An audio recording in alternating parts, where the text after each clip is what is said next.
This project is called Lukautim Solwara, and it's a total experimental collaborative space where half of us know each other and the other half don't know each other, and we've thrown in together, and we're going to have great use of all the skills that each artist is bringing to the project. So it's a performative space, an active space. It'll be filled with spoken word, it'll be filled with bodies that are clothed in ceremony. It will be full of response and action.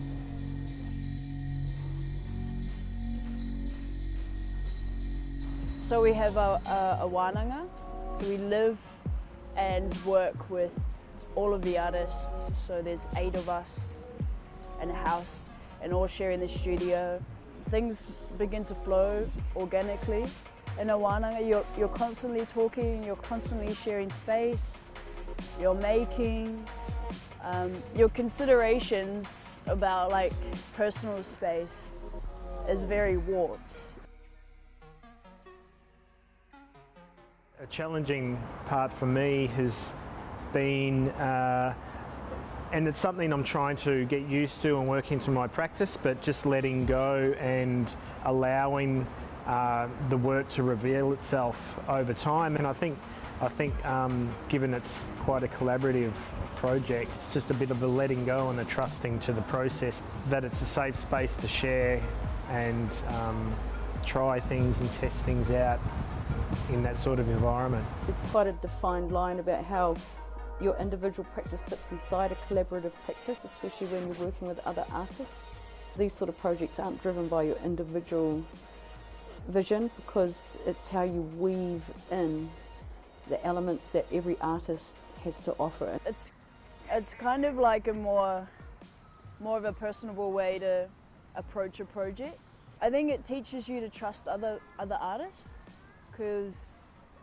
or just other people, and it just opens your mind into considering other creative revenues or practices or mediums.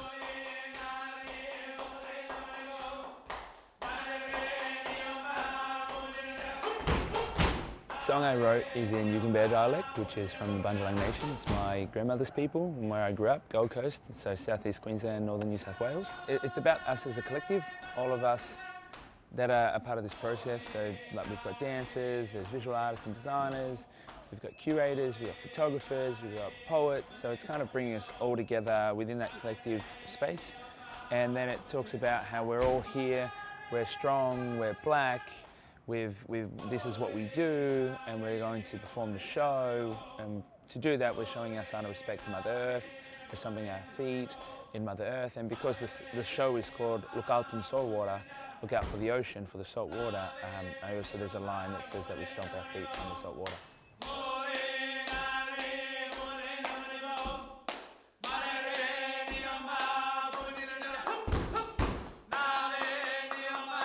I got inspired by 3 different things. One was the sovereignty exhibition, so here we are today, and I'm in front of Rico's awesome work.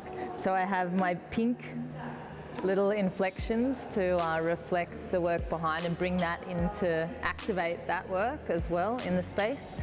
So always here, it's just a bit of a resonance with the work. I think it's about uprising and making sure that the earth is here for future generations. There's a lot of sort of craft-based and heritage-based skills that we bring into how we adorn our bodies and how we adorn the space. And those who don't have those skills, it's a great time to share them. So it's a sharing of skills, and I always find the actual act of just sitting down as a group of people making, it's a great time to talk.